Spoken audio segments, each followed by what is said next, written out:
Podcast Full Cycle, desenvolvimento de ponta a ponta.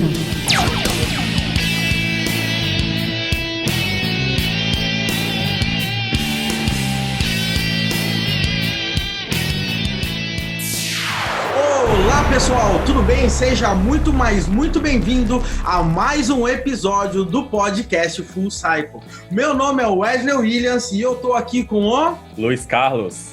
E hoje a gente vai falar sobre um assunto queridinho, eventualmente até polêmico, mas sem dúvidas totalmente necessário para tudo quanto é desenvolvedor, e também mostrar como que esse tipo de tecnologia está avançando tanto e chegando inclusive no mundo dos microserviços e aplicações de grande porte. E hoje a gente vai falar necessariamente sobre JavaScript, tá? Mas antes da gente começar, eu quero pedir algumas coisinhas para você. Não esquece de dar um joinha aí no nosso vídeo se você estiver assistindo isso pelo YouTube e segue a gente no canal. Uma outra coisa que é muito importante é que a gente tem um canal no Telegram e diariamente a gente posta conteúdo lá. Simplesmente eu pego o meu celular, aperto para gravar e coloco conteúdos que eu não teria chance de postar em qualquer outro local. E também segue a gente no Instagram, @devfullcycle.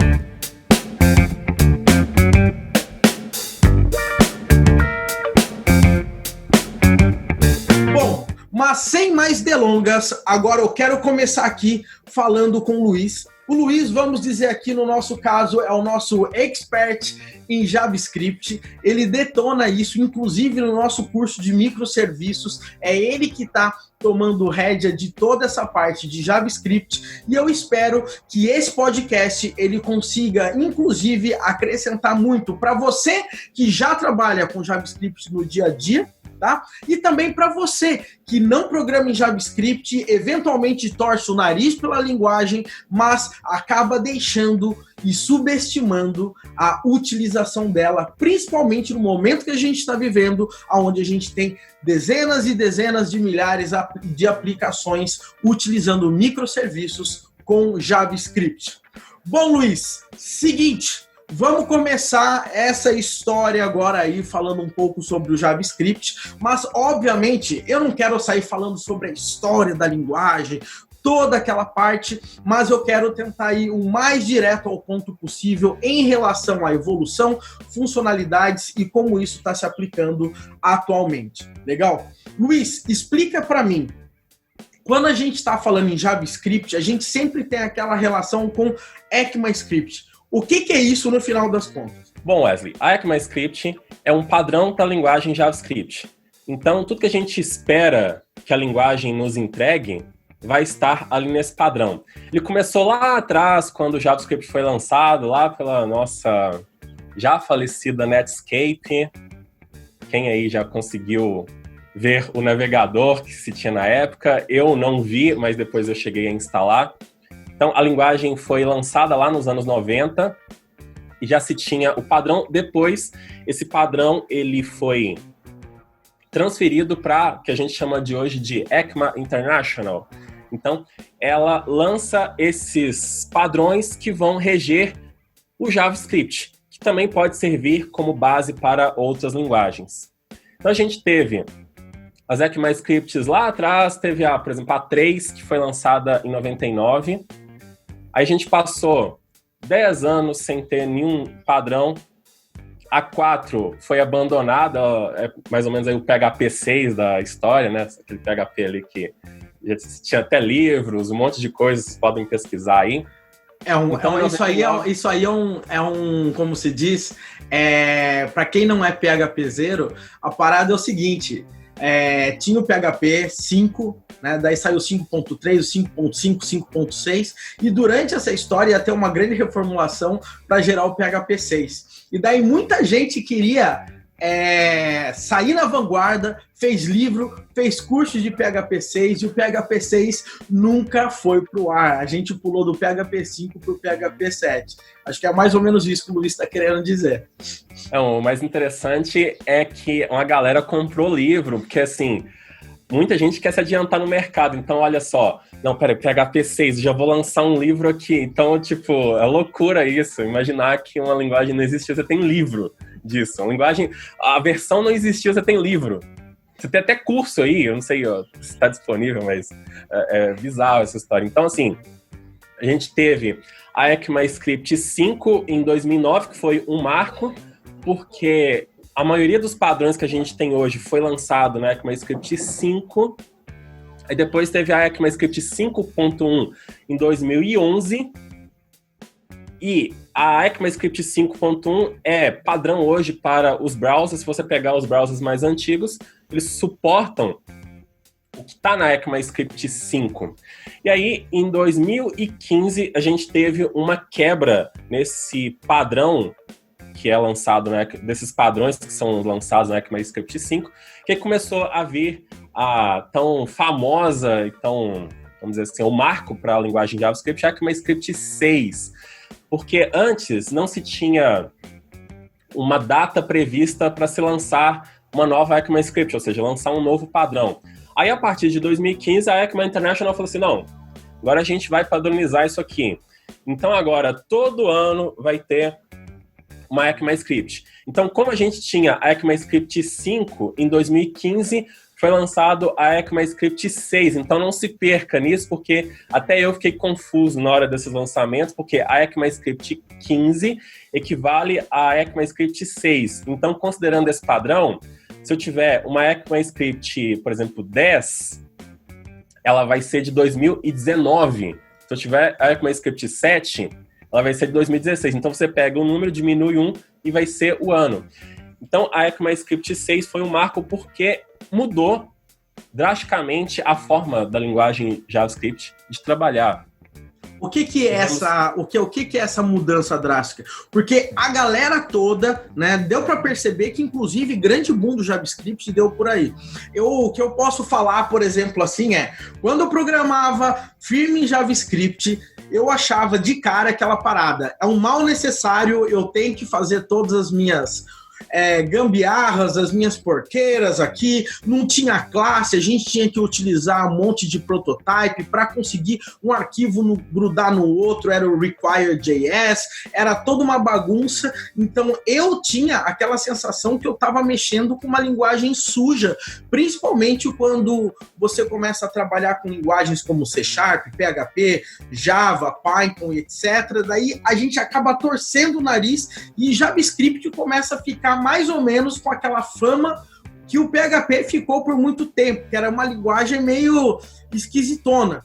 O que na prática, Luiz, que você considera que teve essa grande mudança aí quando lançou essa versão do ECMAScript? O ponto, se a gente for analisar da ECMAScript, que a gente está pegando lá desde quando o JavaScript foi criado, teve a ECMAScript 1, 2 e 3, aí depois a 5, não teve a 4, aí agora a 6, a gente não tinha um JavaScript adequado à nova web, aos novos padrões, ao que as linguagens estavam trazendo de novo. E um ponto disso era a questão de modularização. O JavaScript não tinha nenhum suporte para isso. Ele começou a ter suporte quando se teve a adição do Node, e depois com esse require.js, então ali no Node a gente começou a trabalhar com um padrão de carregamento de módulos, que é o common.js. Aí o require.js implementou o padrão S6 mod, mas veja que não se tinha nenhum padrão de carregamento de módulos ali. O módulo, quando eu estou falando, é você ter os seus arquivos e carregar esses arquivos dentro de outros arquivos. Você não tinha isso com o JavaScript. Galera, basicamente o que o Luiz está falando é ter um require, um include. É a parada mais bizarra do mundo, parecer que isso não tinha, né? E você não tinha esse padrão. Então, o JavaScript, até chegar a 2015, que é essa ECMAScript 6, você não tinha adequação à nova web. Você não tinha atualização da linguagem. Então, foi um marco porque Você tem uma série de recursos na programação que são parecidos com Java, com PHP, com C#, vários recursos legais, e também um padrão para carregar os módulos que se chama ES6 Module, que isso pode ser até utilizado no Node, se vocês quiserem. Então, agora eu tenho um padrão de carregamento de módulos da linguagem ali que todo mundo pode implementar. E um detalhe, tá?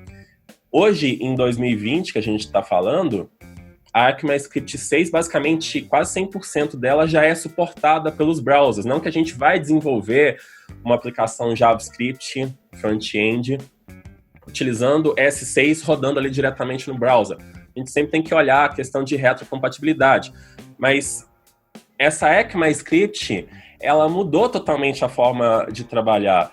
Porque ela trouxe Arrow Function, ES6 Module, desconstrução, Spread Operator, classes, o que o Wesley falou aí de prototype, que a gente não tinha uma orientação a objeto no JavaScript. Era um prototype que, na verdade, era um lugar que apontava para o outro, que apontava para o outro, era como se fosse aquela estrutura de ponteiros. Então, agora a gente tem uma série de recursos. E, inclusive, se você não sabe o que é ECMAScript 6, se você não trabalhou com isso, você já está 5 anos atrasado, desculpa falar. Né? Então, isso é muito importante. Então, pessoal, essa questão da ECMAScript, agora, a gente tendo um novo padrão todo ano, a gente agora já tem uma série de coisas novas no JavaScript. Na ECMAScript 7, que é de 2016, um ano a menos, 7, 2016. A gente teve a adição de S7 Decorators, que eu sou muito fã de Decorators, já por causa lá do Java. A gente consegue usar um Decorator meio fake ali no PHP, consegue usar no Python. Então, agora a gente consegue usar com o JavaScript. A gente consegue trabalhar também com a S7 utilizando o conceito de generators, que isso é fantástico. Então, eu consigo gerar funções... Luiz, é isso que eu ia falar. Explica para quem não sabe o que é generators e por que isso é importante, principalmente para o JavaScript. O conceito de generators, ele já se tem em várias linguagens, não é algo novo do JavaScript. Então, o que a gente tem que lembrar é que esses padrões que vão sendo lançados, normalmente são padrões que já existem em outras linguagens. Então, a ECMA International vê, peraí, o que seria legal ali, tem um recurso numa linguagem, o que eu posso trazer para o JavaScript. Então, Generator é um recurso muito legal que a gente utiliza dentro de funções. Então, imagine o seguinte, que eu tenho uma função, qual que é o meu objetivo principal de uma função? Processar e retornar algo. Com o Generator, eu vou transformar o meu return em uma palavrinha mágica chamada de yield. Então, em uma função, eu só posso ter apenas um return e pronto. Eu só posso retornar ali uma vez. Com o Generator, eu posso usar esse yield e eu posso criar vários trechos dentro da minha função e esse yield vai fazer com que eu consiga controlar o fluxo de processamento dentro da função. Então, eu posso ter um bloco, ter esse yield e esse yield vai retornar um valor. Posso ter mais outro bloco, ter mais outro yield e retornar um valor. Pode parecer um pouco estranho, mas o ponto é que eu posso ter uma função controlável, porque uma vez que eu tenho um generator, tenho um yield ali dentro da função, na hora que eu vou pegar, eu vou lidar ele com um iterator. Então, a gente sempre relaciona esse generator com um iterador. Eu vou toda hora capturando ali os valores à medida que eu quero. Se eu quiser pausar a minha função e continuar 30 segundos depois, 1 minuto depois, por qualquer motivo, eu posso. Então, Generator, por exemplo, é muito utilizado em leitura de arquivos muito grandes. Eu não preciso carregar todas as linhas do arquivo ali para a memória. Eu posso usar Generator para ler linha a linha e eu não carrego todo o conteúdo para a memória, então fica melhor para controlar o fluxo. Eu vou controlar o uso da memória, vou otimizar isso. Então, o Generator tem uma série de aplicações, sugiro você pesquisar aí pela internet sobre isso, mas Generator foi, para mim, né, ECMAScript 7 foi o principal recurso. Mas claro que os decorators também trouxeram uma dinâmica muito grande, porque agora eu posso criar uma função que estende o comportamento de classes, de métodos e de variáveis. A gente tem um mundo para se programar. Agora, Luiz, opa, desculpa te cortar, mas já te cortando. Agora, você falando em tudo isso, Generator, todos esses recursos, eu sou um cara que sempre sou um cara back-endeiro. Eu sou um cara que vem do back-end, obviamente eu manjo JavaScript de forma geral, mas não tenho tanta especialização como quem trabalha com isso dia a dia. E o que acontece? Mesmo tendo todas essas melhorias, o que acontece? Às vezes, quando eu estou trabalhando ali com JavaScript puro, a gente tem um erro, a gente não tem tipagem e a gente sabe que manter o código coeso, manter o código, ter aquela sensação de controle no código é algo realmente, assim, fantástico, né? E daí, de repente, tem a Microsoft, ela vem com toda essa história aí e vem e traz o famoso e o polêmico TypeScript, o que, na minha opinião, eu amo, mas isso acabou gerando uma polarização muito grande. Tem gente que ama ou odeia, e hoje em dia a gente vê, inclusive, muitos haters aí do TypeScript se rendendo a essa tecnologia. Explica rapidamente essa história do TypeScript, porque a gente vai dar um passo à frente, tá? Pulando esses recursos para a gente mostrar a evolução da linguagem e falando como que o JavaScript pode ajudar você a desenvolver aplicações de gente grande utilizando microserviços. O TypeScript é fantástico e eu mesmo já sofri hate por ser defensor dele, e eu não sou defensor de agora, eu sou defensor de quando ele foi criado. Eu já falei bem dele aí, o pessoal já falou um monte de coisas e tal, e normalmente o hate, as pessoas que fazem, elas não sabem justificar, e quando tentam justificar, falam um monte de coisas que não tem nada a ver. Na verdade, o hate, ele tá mais pra, eu não gosto e pronto, é mais isso. Então, fica mais a opinião pessoal. Mas o ponto é que o TypeScript, ele acaba se tornando algo fantástico para você ter uma série de recursos que existem em outras linguagens que você consegue inserir no meio do JavaScript. Exemplo? Como questão de tipagem, que todo mundo fala, quando pensa TypeScript, é tipagem, não é só isso. Tipagem, mas tipagem é fantástico com o JavaScript, porque veja só, mesmo com ECMAScript 6, ECMAScript 7, a gente já está aí na 10, a gente não carece ali na linguagem tipos para a gente poder abordar, ficar bem claro na programação. Peraí, isso aqui é de qual tipo? Eu não sei. Então, isso dificulta muito o entendimento do código, a manutenção dele, debug, testes e etc.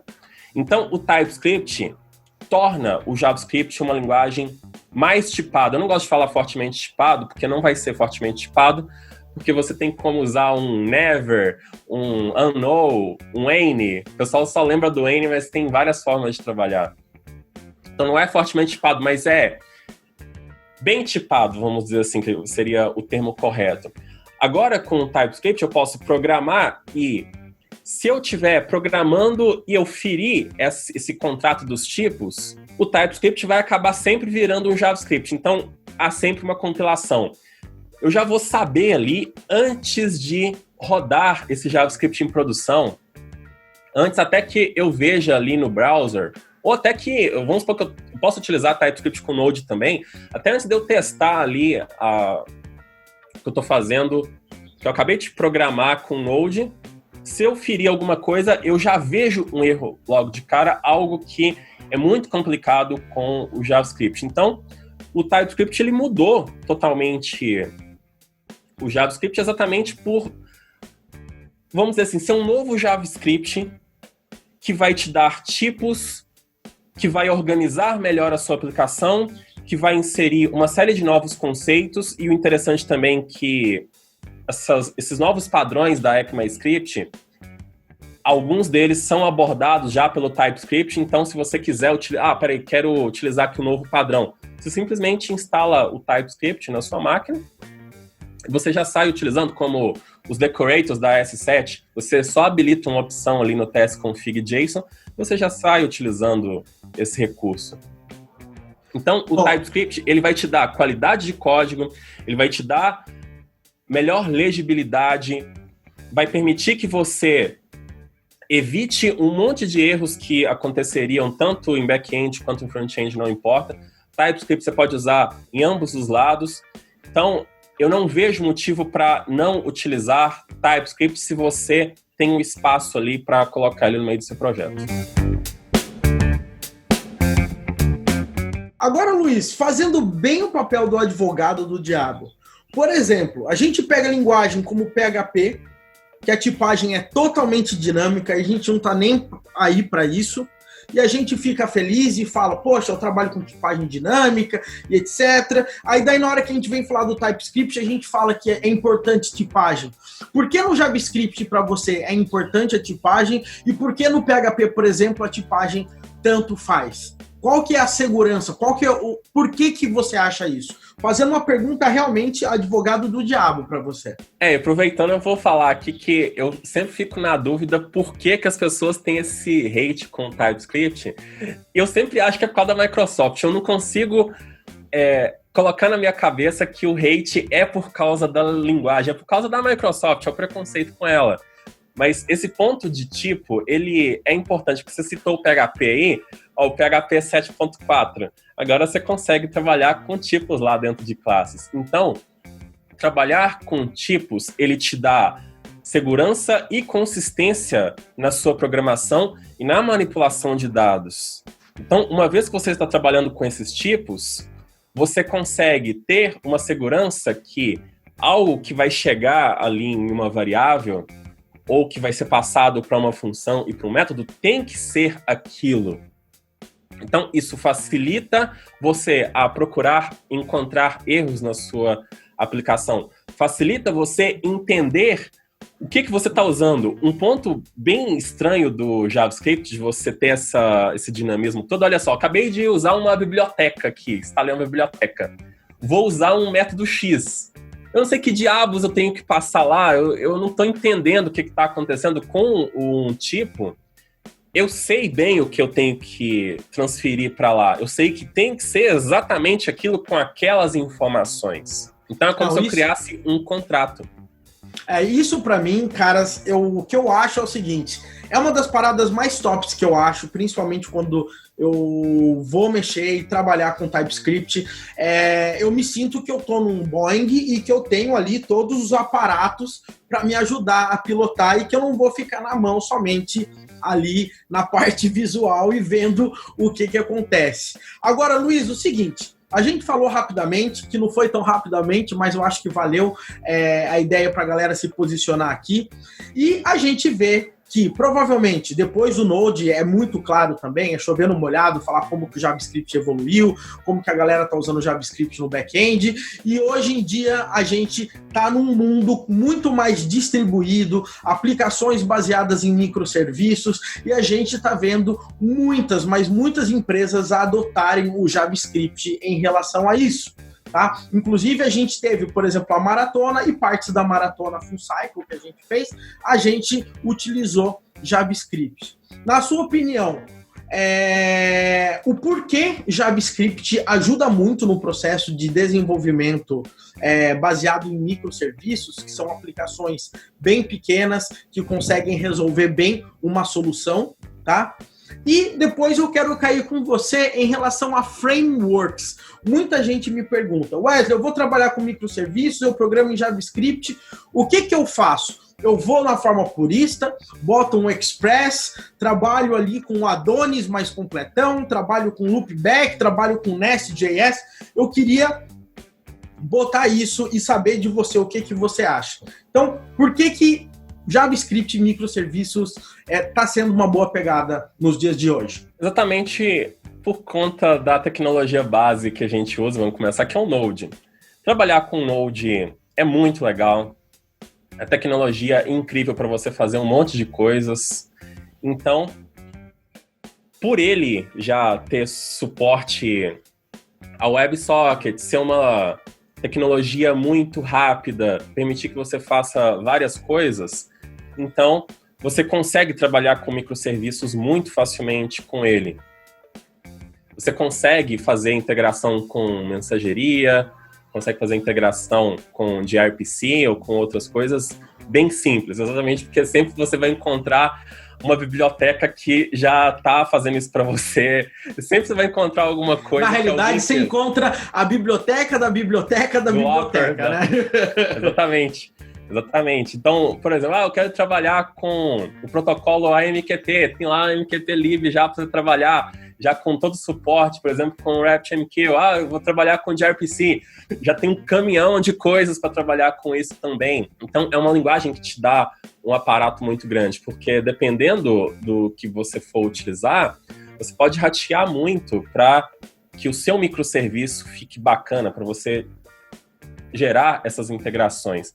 Então, esse é o primeiro ponto. A comunidade JavaScript é uma comunidade muito livre, porque eu posso chegar aqui agora e criar a minha biblioteca que vai fazer alguma coisa com microserviços, publico lá no NPM, todo mundo já está utilizando, até a Netflix daqui a pouco pode estar utilizando a minha biblioteca. Pega o caso deles aí, vê as bibliotecas de pessoas são utilizadas por empresas grandes. Então, o mundo do JavaScript é um mundo muito livre, permite que você tenha essa variedade. Então, tudo isso contribui para você construir os microserviços. Agora, no caso E só uma coisa que eu queria complementar, Luiz. Quando a gente está falando em microserviço, pessoal, tem uma coisa que eu não me canso de falar e você tem que ficar ligado, tá? Quando a gente está falando em aplicações, principalmente monolíticas, normalmente a gente está acostumado com aquela história de request, response. A gente está acostumado com REST, somente HTTP e acabou. Muita gente, quando a gente pensa em Node.js, quando a gente pensa em desenvolver uma aplicação com JavaScript, de cara já vem de cara aquela história. Criar as rotinhas, criar os controllers e a pessoa cair ali acessando REST, GET, POST, PUT, DELETE e etc. Mas quando a gente está falando de microserviços, muitas, mas na maioria das vezes, os microserviços dos sistemas mais novos estão tendendo para utilizar filas, estão tendendo para utilizar as gRPCs, estão utilizando diversos outros formatos de comunicação. E o mais top de tudo isso é que o JavaScript está acompanhando isso. Então, meu caro amigo, se você usa JavaScript e você está advocando, né, e falando, eu vou utilizar isso nessas aplicações, pare de pensar que REST é a melhor coisa do mundo. Tem muita coisa boa por aí e se você não entender esses meios de comunicação, simplesmente usar JavaScript por JavaScript não está simplesmente contribuindo com nada eventualmente. Você pode turbinar a sua aplicação utilizando outros métodos e fazer com que os processos de comunicação sejam eventualmente mais rápidos, mais eficientes e consigam trafegar menos dados pela rede. Lembra, quando a gente está trabalhando com microserviço, a gente tem latência dupla, latência tripla. Um microserviço chama um microserviço, que chama um microserviço, tudo isso tem que ser muito rápido. E se você não tiver formas de conseguir trafegar dessa forma, realmente vai pegar, tá? Então, você que é amante do REST, você que me perdoe, mas nem só de REST vive o homem. Fala aí, Luiz. Um ponto interessante do JavaScript que a gente não comentou é imaginar a transformação, de uma forma geral, do propósito dele, porque lá atrás ele foi criado para dar interatividade na web, coisa que a web não se tinha, que o propósito da web era compartilhar arquivos. Se você tem um site institucional, basicamente era a universidade compartilhando artigos, e você não tinha como dar interatividade ali para a web.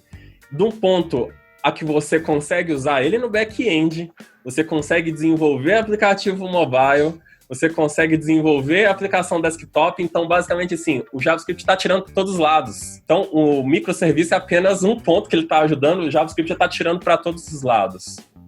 Isso é um ponto importante de falar, mas a gente tem que se ligar numa coisa também, pessoal. E esse é um ponto, assim, que não é o politicamente correto de se falar. Mas se você perceber bem, Qualquer desenvolvedor é capaz de chegar eventualmente e falar, eu sou programador JavaScript. Ah, eu sou full stack JavaScript. Eu sou full stack JavaScript, eu trabalho com Node, React, isso, aquilo, e o cara tem 6 meses de profissão. Por quê? Porque JavaScript é fácil de começar. Mas, se você quer entrar naquele nível e se separar dessa galera que fala que é programador JavaScript, você tem que entender as paradas mais roots. E isso aí não é entender a sintaxe da linguagem. Não é saber se você consegue dar lá um módulo export, se você consegue colocar um decorator. Mas sim é saber se você entende conceitos, se você entende de arquitetura de software e etc. O JavaScript, eventualmente, ele pode ser uma faca de 2 legumes, vamos dizer assim. Tem muita gente que sai fazendo alert e validando o formulário e tem gente criando aplicações gigantescas. Você tem que ser um desenvolvedor claramente que se diferencie dessa outra galera, porque JavaScript, da mesma forma como PHP, é uma linguagem que é facilmente adotada por sobrinhos. Então você tem que saber fazer a diferença. E hoje em dia, quando você fala trabalhar com JavaScript, microserviços, aplicações corporativas, essa é a diferença que você vai ter que saber. Mas pense bem, para você saber disso, não é que você tem que saber mais JavaScript, você tem que saber mais conceitos, você tem que estudar mais sobre arquitetura. Lembra, galera, linguagens de programação não existe amor, não existe paixão. Linguagem é código frio. O importante é a solução. Linguagem é descartável. Então, meu amigo, por mais que você goste de JavaScript, PHP, Java, Ruby e etc., isso aí, em algum momento, pode cair em desuso. JavaScript está subindo pra caramba, mas aprenda a utilizar e saiba utilizar do jeito certo e no contexto correto. Aquela pergunta que, o JavaScript vai morrer? Vai, como tudo vai morrer, todas as linguagens um dia vão morrer, nada vai ser eterno, mas o ponto que a gente não sabe quando.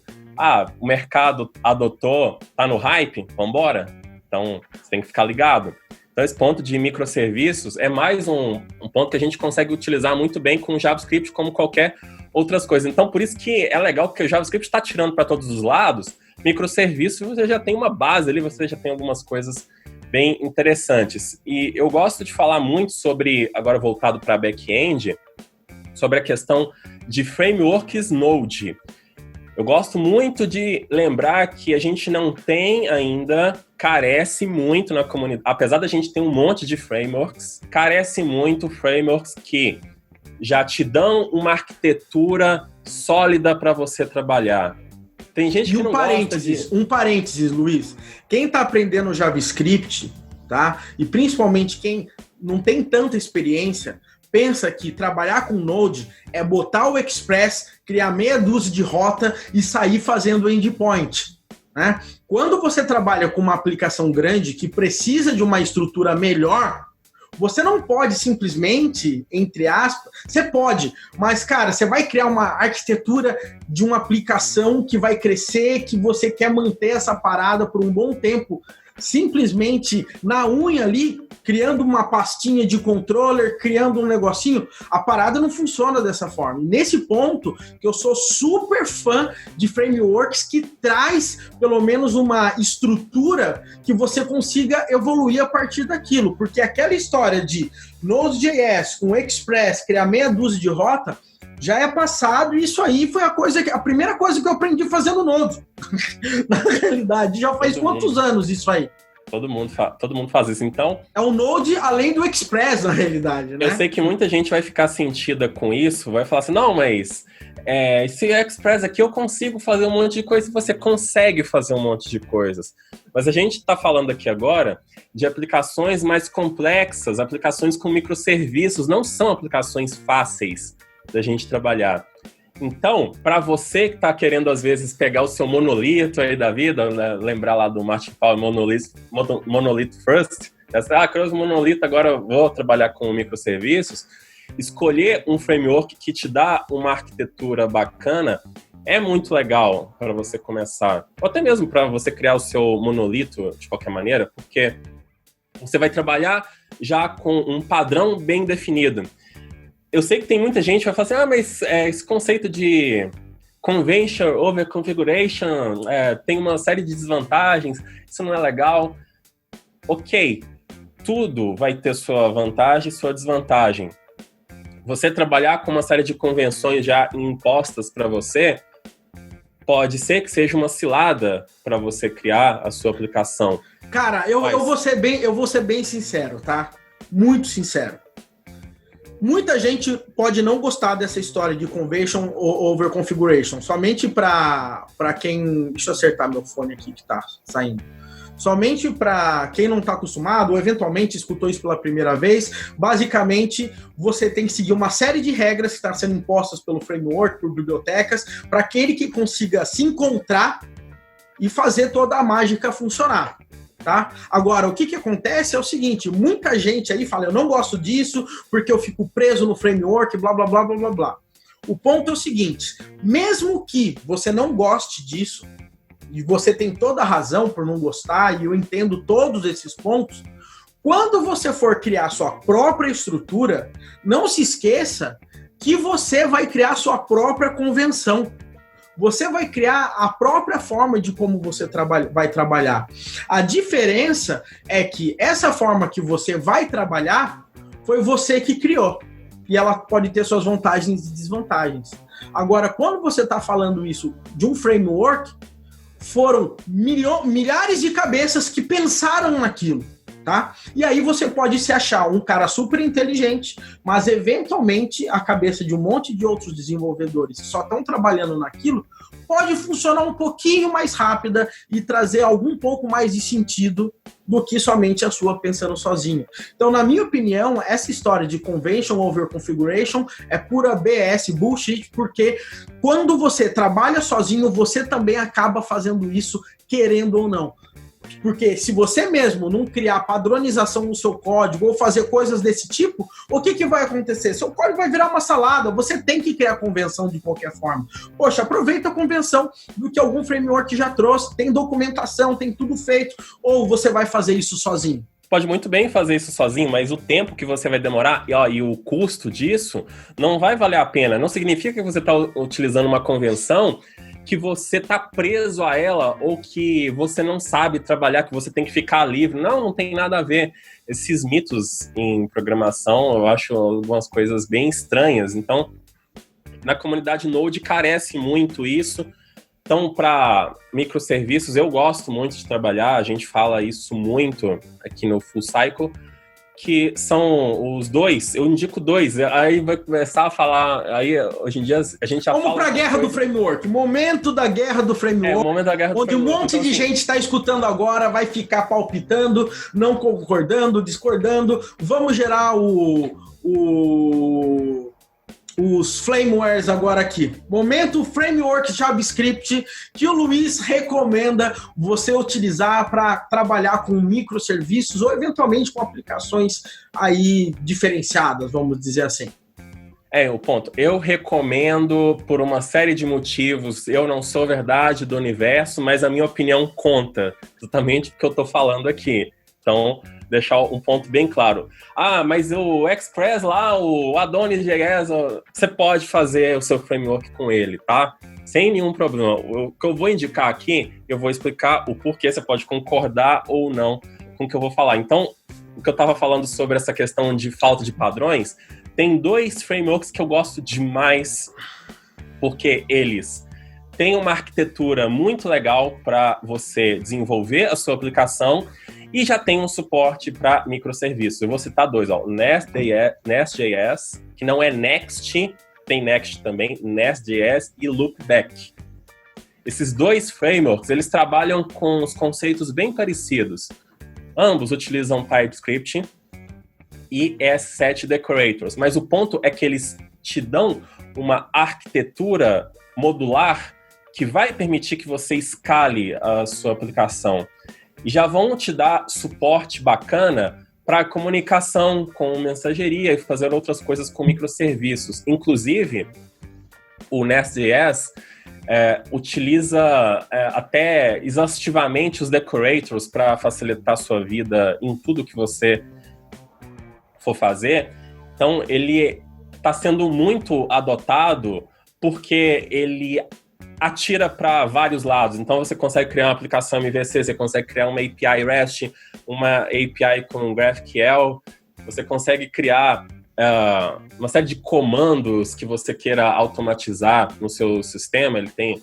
Mas espera aí, deixa eu ser um pouco advogado do diabo também agora. Vamos lá. Você fala, o que é essa história de framework para microserviço? Porque microserviço é uma aplicação comum também. É um serviço que vão se conectar com outros e tudo mais. Qual que é a diferença de framework para microserviço e framework para não microserviço? O que você quer dizer com isso? Porque é aquela história, microserviço é uma aplicação comum, pequena e que tem normalmente propósitos bem limitantes ali em relação às suas funcionalidades. Eu acho que quando a gente fala microserviço, uma palavra que a gente pode definir que é muito importante quando a gente desenvolve é comunicação. Tem a questão lá dos contextos, você criar ali o contexto certinho, mas o ponto base é comunicação. O seu microserviço vai ter que ter uma boa comunicação com outros microserviços ou com qualquer coisa que seja. Então, essa é uma decisão importante na hora de você escolher um framework ou até uma linguagem para você desenvolver o seu microserviço. No caso do Nest e do Loopback, são frameworks que já preparam essa comunicação para você mais facilitada, comunicação com mensageria.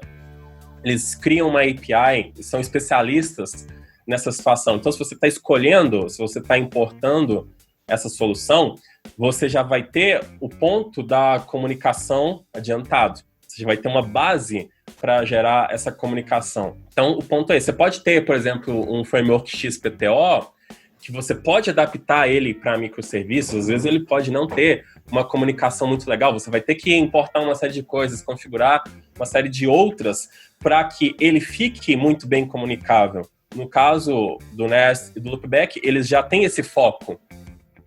O foco já é microserviço. Você vai na documentação dos dois, nós somos especialistas em microserviço. Então, essa é a resposta correta para isso. Procure sempre um framework que vai te dar uma boa comunicação no termo de API, termo de mensageria, permite que você configure cache muito facilmente com essas coisas, você configura gRPC e etc. O ponto-chave é a comunicação.